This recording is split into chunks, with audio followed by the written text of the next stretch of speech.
খুব ছোটকাল থেকেই মায়ের কাছ থেকে আমার রান্নাবান্না শেখা, আর সেখান থেকেই বলা চলে যে চেষ্টা করি মাকে টুকিটাকি সাহায্য করার জন্য। বাসায় মেহমান আসলে বেশিরভাগ আম্মুই রান্না করে, আমি আর ভাবি শুধু সাহায্য করি। আর বাসায় যখন মেহমান না থাকে তখন দেখা যায় যে ভাবি আমাকে সব কেটে দিলেও আমি সবগুলো রান্না করে ফেলতে পারি। এই যে সব রান্না করে ফেলতে পারি, এই কথাটা বললেই আমার ওই যে আম্মুর হাতে বকুনি খেয়েছি রান্না শেখার জন্য, সেই কথাগুলোই মনে পড়ে যায়। যাই হোক, সেদিন আমাকে ভাবি সবকিছু কেটে দিচ্ছিল আর আমি এইদিকে রাইস কুকারে ভাত চড়িয়ে দিয়েছি। অন্যদিকে এক চুলা আমি ডাল বসিয়ে দিয়েছি, হালকা একটু লবণ দিয়ে এগুলোকে সিদ্ধ করে নেব। আর আজকে হচ্ছে এই বছরের প্রথম সিম দিয়ে আলু দিয়ে রান্না করব, তাই আমি প্রথমে তরকারিগুলোকে ভালো মতো ধুয়ে নিচ্ছি। তারপর তরকারিটা ভালো মতো ধোয়া হয়ে গেলে আমি একটা চালুনের মধ্যে তরকারিগুলোর পানি ঝরিয়ে নেব। আর আজকের এই তরকারিটা রান্না করা হবে ইলিশ মাছ দিয়ে, তাই আমি এক পোটলা ইলিশ মাছ এনে এটাকে পানিতে ভিজিয়ে নিলাম, কারণ যেহেতু ফ্রিজে ছিল তাই বরফ হয়ে গিয়েছে।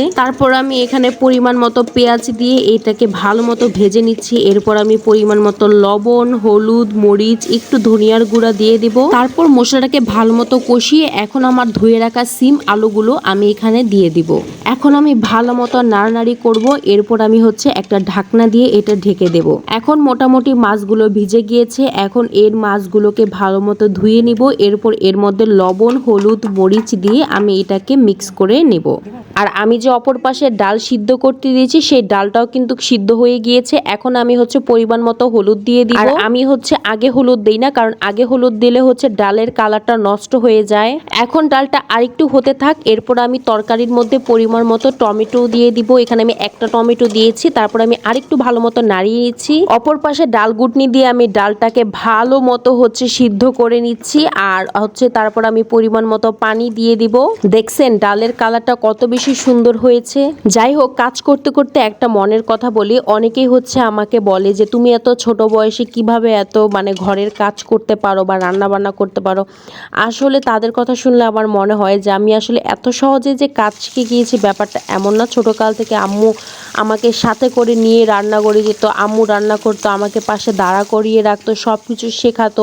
ওইভাবে দেখতে দেখতে আসলে কাজ করাটা শেখা। যাই হোক, বলতে বলতে আমি মাছগুলো ভেজেও কিন্তু তরকারিতে দিয়ে দিয়েছি। আর এখন হচ্ছে আমি করলা ভাজি করব, সেই কারণে আমি হচ্ছে পেঁয়াজটাকে ভালো মতো ভেজে লবণ আর অল্প একটু হলুদ দিব।